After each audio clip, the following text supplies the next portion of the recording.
Bem-vindos, aventureiros, ao canal Livros que Li, Emoções que Vivi. Eu sou a Andréia Oliveira e hoje venho trazer para vocês o segundo livro da trilogia Contratadas, da autora Lola Bellucci. Então, bora lá!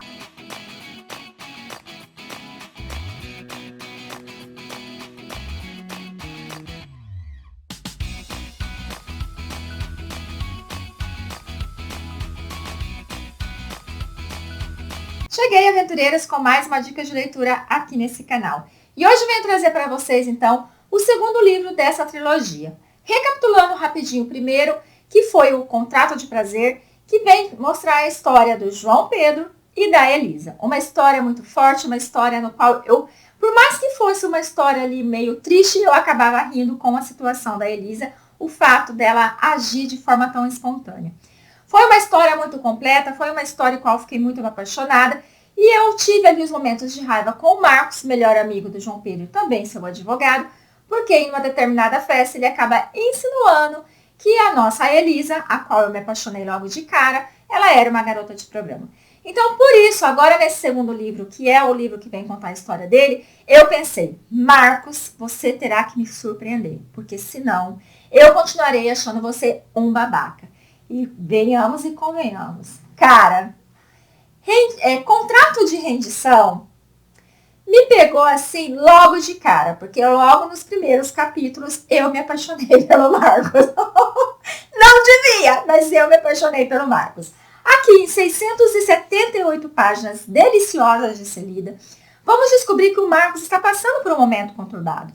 Porque o Marcos, através da sua cabeça oca, sua cabeça de vento, acreditando que nada pode acontecer com ele acaba desafiando não somente o seu pai, mas como também os sócios ali da empresa de advocacia a qual ele faz parte.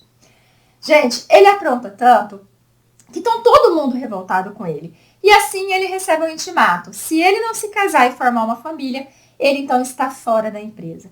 Ele sabe que aquilo lá um dia vai ser dele, que ele vai ter que entrar de cabeça, mas ele não queria isso agora.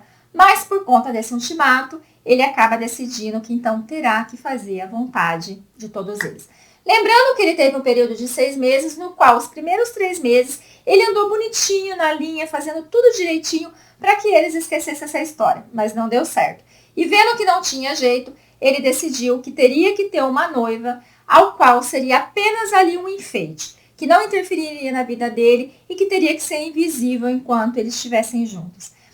Depois de um dia chegar em casa e ter uma situação constrangedora, uma situação assim, vexatória, uma situação no qual ele correu risco de vida, ele acaba enxergando pela primeira vez a sua empregada doméstica, no qual ele nunca tinha notado, porque além dela ser uma pessoa muito discreta, ela também é uma pessoa que usa um uniforme tão ridículo que não tem como você imaginar o que tem embaixo daquelas roupas. Após esse acontecimento, então ele vê que ela é a candidata perfeita. Ele chama ela para conversar, que é a nossa Antonella, e ali ele faz então a oferta de trabalho, no qual ele deixa bem claro que ele não é homem para casar, ele não é homem para ter família, que ele é um homem que ele vai continuar tendo a vida dele, e assim ela terá os seus benefícios. Pede para que ela vá para casa pensar e 2 dias depois ela volta para dar resposta. Uma coisa muito interessante é que lá no primeiro livro com o João Pedro, ele infernizou o João o tempo todo. Porque o João, gente, ele estava entrando de cabeça em um relacionamento através de um contrato e o Marcos sempre acreditou que isso não daria certo e que a Elisa sempre foi uma golpista. Só que o João, quando ele fez essa questão, ele investigou a vida da Elisa. O nosso Marcos não, gente. Ele simplesmente confiou no que ele viu naquela moça. E assim ele ofertou a ela tudo ali o que ela ganharia com esse contrato de casamento por 2 anos. E assim ele só esperou o resultado que ela dissesse sim. Quando ela retornou para poder dizer a ele que sim, ela aceitaria, mas primeiro teria que ver alguns pontos do contrato, ele acaba descobrindo que ela tem apenas 21 anos. Ele já está com seus 32. Ele fica chocado e nesse momento ele decide que não dará certo. Porque ele pensa, eu não posso ter uma esposa bebê, gente. Ela ainda é uma criança. Mas algo inesperado acontece, que ela precisa sair correndo, muito nervosa, muito abalada. Ele vai atrás, ela mal percebe. E lá ele descobre a segunda questão da vida dela. Ela tem uma filha. Ele fica chocado, ele fica paralisado. E é nesse momento em diante que eu vejo que ele tem coração, que ele é um homem, gente, que pode amar. Gente, eu fiquei surpreendida da forma que ele agiu ao descobrir isso, ao descobrir que ela tinha uma filha. Vai desenrolando a história no qual ele é muito fofo com ela, ele é muito fofo com a pequena Isabelle, de quase 4 anos, que, gente, ela é uma história à parte nesse livro. Você quer ela para levar para casa, de tão linda que é essa menina, de tão gostosa que é essa menina. No decorrer da história, quando a Antonella vai para casa dele, juntamente com a Bella, e ali eles começam a interagir, de forma que ela tenta ficar fora do radar dele o máximo possível. Ela tenta se manter distante. Mas tem algumas questões que ele acaba se aproximando, não tem como evitar. Ele acaba se aproximando um pouco da Bella. A Bella faz umas perguntas que deixam ele desesperado, sem saber o que responder. Mas o João Pedro pega muito no pé dele em relação a isso. Porque cada coisa que ele conta pro João Pedro, o João Pedro tira sarro na cara dele. E as palavras que ele usou contra a Elisa, o João Pedro usa contra ele. E é nesse momento que você vê que ele já sente alguma coisa por aquelas duas. Porque ele defende a Antonella com unhas e dentes. A vida da Antonella não é fácil e nós vamos descobrir que a Antonella não é simplesmente uma faxineira, uma doméstica. Não, gente. A Antonella é filha de pessoas importantes. Mas por conta dessa gravidez, a vida dela desandou completamente. Eles acabam, então, tendo uma festa no qual ela será apresentada oficialmente como sua noiva. E ele fica preocupado em saber que roupa que ela vai usar. Porque, afinal de contas, ela é uma mulher muito simples. Ele adora ver ela de rosto lavado, sem maquiagem, com aquelas roupas simples. Ele nunca viu ela arrumada. E quando ela desce as escadas, ele perde o chão, ele perde o fôlego, porque ela está maravilhosa, com os cabelos loiros soltos em ondas, uma maquiagem perfeita, um vestido que deixa o corpo dela maravilhoso. E nesse momento ele fica travado no lugar. E ela entende errado, porque ela percebe que ele não gostou do que viu. Eu nem te conto o tanto que ele gastou, o tanto que ele gostou, garota. Eu nem te conto. Eles vão na festa. Fica todo mundo embasbacado, como ela é linda, como ela é maravilhosa. E a forma, então, como ela se porta. Ela não se porta como uma pessoa pobre. Ela se porta como uma mulher muito elegante, uma mulher que sabe como conduzir cada situação ali. Ele fica ainda mais irritado quando percebe olhares dos outros homens. E a vida vai se seguindo. Depois dessa festa, vai continuando os acontecimentos, no qual eles vão se aproximando, no qual o desejo é muito grande. Gente do céu, a vontade de agarrar, de beijar um ao outro é imensa, mas eles sempre se controlam, tanto ele quanto ela, por mais que já estejam subindo as paredes. Vai desenrolando a história no qual eles aí estão preparando o casamento, e não é no casamento que ele acaba descobrindo um pouco mais sobre ela. E ele fica de cara em saber quem é os pais dela. E principalmente o que aconteceu com ela. Ele fica desnorteado. A família dele recebeu ela muito bem. A família dele recebeu muito bem a Bella. E por mais que eles percebam que tem alguma coisa errada ali no casamento, eles deixam o filho e a nora à vontade. Eles não ficam questionando, eles não ficam se intrometendo. Mas antes de ir para a lua de mel, porque é necessário para que todo mundo acredite que realmente eles estão se amando, que realmente esse casamento é real, ele acaba descobrindo outra parte da história da Antonella. Porque ali, através de uma conversa que ele ouve dela com a melhor amiga, que ele acredita que ela conheceu recentemente, ele se sente um idiota, ele se sente um otário. E nessa lua de mel, gente, é inevitável. Eles brigam no começo? Brigam. Eles trocam farpas? Trocam. Mas não tem como não se entregarem ao prazer. Eu adoro isso. Não tem. Eles estão sozinhos, os dois, numa ilha deserta, paradisíaca. Como que eles vão ficar lá por 3 dias, 3 noites, apenas conversando ou emburrado cada um no seu canto? Não tem como. E ela é a primeira a avançar o sinal e deixar bem claro ali a situação, que seria somente durante esses 3 dias. E aí, minha filha, é dia, noite, uma vez, 2 vezes, 3 vezes, e vai todo o tempo, aquela loucura no qual você fica assim salivando, porque o negócio é tenso, é maravilhoso. E após que finaliza esses 3 dias que eles retornam para casa, para a vida que segue, então fica muito estranho a relação dos dois. Porque ele já está completamente louco por aquela mulher. Ele, gente, é aquela situação. A partir do momento que ele encontrou a Antonella, a partir do momento que ele teve a primeira interação com ela, ele não conseguiu sair com outras mulheres. Então aquela situação, aquele 5 contra 1 faz parte da vida dele diariamente. Porque todas as vezes que ele chega em casa, que ele vê aquela mulher, que ele sente aquela atração, mas ela o afasta, ele acaba indo pro banheiro se resolver sozinho. Então, por conta disso, pela paciência que ele tem com ela, pelo jeito que ele age com a Bela, por ele ser um cara fiel, por mais, né, que ela afaste ele todo o tempo, eu simplesmente me apaixonei por ele.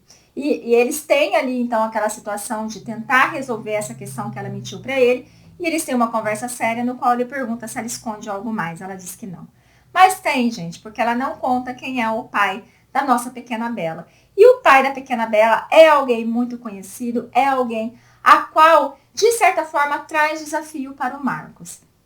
Uma coisa que eu achei, assim, que eu gostaria de ter tido nessa história é a interação da Elisa, que é a mulher do João Pedro, com a Antonella e o Marcos. Como o Marcos e o João Pedro são muito amigos, então seria interessante se a Elisa tivesse virado amiga da Antonella, de saírem junto como casal, tudo, mas não houve. Mas tudo bem, isso não tirou o brilho da história. Vai se passando o tempo e até que eles começam a se interagir melhor, a qual eles têm uma conversa que eles decidem que podem tentar viver esses 2 anos um pouco mais agradáveis. Uns 2 anos no qual cada um pode se aproveitar do corpo do outro e assim, quando chegar o dia do divórcio, eles divorciam e tá tudo bem. Até parece que vai ser fácil assim, né? E essa interação deles é muito gostosa, o momento deles junto é muito gostoso. A forma que ele... Gente, é nítido como eles estão apaixonados pelo outro. Então, essa trégua que eles dão, essa bandeira que eles levantam, essa bandeira branca, é muito interessante como eles se interagem realmente como uma família. Por mais que ele insiste em dizer que ele não é material para ser marido e ele não é material para ser pai. Ele não consegue ser pai. Mas a hora que você vê a interação dele com a Bela, você já vê que ele age como um pai. As coisas então vão fluindo, eles estão num momento muito felizes. Eu fico um pouco chateada com a melhor amiga da Antonella. Claro, ela ajudou muito ela esteve presente do lado dela, ela é madrinha da pequena Bela, mas ela não gosta do Marcos. E por conta disso, ela faz com que a Antonella haja como uma babaca de vez em quando com ele. Eu culpo um pouco a amiga dela por isso. E ela, por conta dessa amiga, ela acaba não tendo coragem de contar para o Marcos quem é o pai da pequena Bela, por mais que ela esteja decidida. Por conta desse segredo, por conta dela esconder isso, o inesperado acontece. Depois deles fazerem algumas reportagens, depois deles saírem em algumas revistas, óbvio que o pai da Bela ia descobrir da existência da menina. Ele fez as contas, gente, ele não é burro. E assim ele acaba procurando ela. E o Marcos pega os dois juntos. E ali nossa, essa cena é de cortar o coração. Porque após o pai da Bela ir embora, chega o momento dele confrontar ela. E por mais que ele tenta ter a calma, por mais que ele tenta falar para ela de uma forma tranquila, ele não consegue. Porque ele está com muito ódio, porque novamente ele se sente um idiota. E quando ela abre a boca, que ela mostra toda a insegurança, todo o medo, por tudo que ela passou, por tudo que ela enfrentou, por ela se sentir sozinha e várias coisas que ela diz, eu fiquei com vontade de chorar. Porque, gente, ela sofreu pra caramba. Mas ele fica irredutível, ele não consegue olhar nos olhos dela. E por mais que ele tenta amparar ela ali num certo momento, que ela tem uma crise nervosa, uma crise de choro, ele acaba indo embora e deixando ela. Ele vai conversar com o João e tempos depois ele acaba chegando em casa. Ali ele tem uma notícia que faz com que o mundo dele acabe, que é em relação ao pai dele. Passa-se aí algumas semanas no qual eles praticamente não se veem, gente. Praticamente ele vive na casa do pai dele e ele mal fala com ela.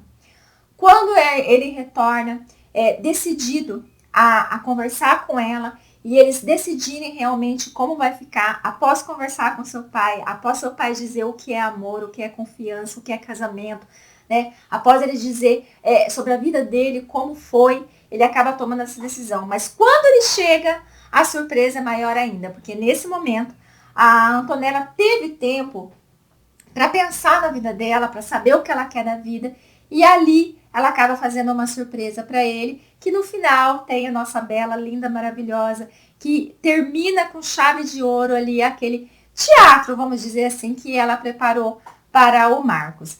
Então, é uma história muito forte, é uma história muito bonita, é uma história que tem 678 páginas, mas quando chega no final você fica com gosto de quero mais. O Marcos se redimiu completamente comigo nesse livro, porque desde o começo ele se mostrou assim, um homem íntegro, um homem assim fiel, um homem companheiro, um homem paciente, porque todo o período que ela precisou para poder colocar a cabeça em ordem, ele esteve do lado dela. E por mais que durante as descobertas que ele teve, do que ela escondeu, ele ficou bravo no primeiro momento, ele conseguiu compreender e conseguiu até que, vou dizer assim, compreender o lado dela. E esse lado dela ficar fugindo dele o tempo todo e deixando ele, gente, com a barraca armada. Ele só vivia de barraca armada com ela. Eu simplesmente adorei. Eu nem fiquei com raiva dela por causa disso. Porque eu acho que ele mereceu um pouquinho, né? De tudo que ele fez no passado, ele mereceu um pouquinho. Então eu vou dizer pra vocês, leiam primeiro, que é o Contrato de Prazer, da Elise e do João Pedro, que é linda a história. E depois vocês venham pro segundo, que é a história, então, do nosso Marcos e da nossa Antonella, que para mim foi maravilhoso. Lembrando que a história da Antonella é triste, mas não acaba sendo divertida, porque ela não consegue trazer de uma forma mais leve, mais sutil, como foi a Elisa. Então, por isso que esse foi um pouco mais forte a história, e por isso que ela teve tantas dificuldades em confiar e até mesmo poder contar tudo para o Marcos, o que precisava ser contado. Mas finaliza maravilhoso, finaliza lindo, vocês têm que conferir essa trilogia, lembrando que tudo indica, segundo a autora, que o terceiro só vai sair, infelizmente, o ano que vem, gente. Mas eu espero que seja logo no início, para a gente poder saborear, e tenho certeza que se o terceiro for ali no naipe do primeiro e do segundo, essa trilogia vai fechar com chave de ouro, porque nós merecemos. Depois do primeiro e do segundo, merecemos que o terceiro seja magnífico. Então eu vou deixar vocês com o Contrato de Rendição, da autora Lola Bellucci, e até a próxima.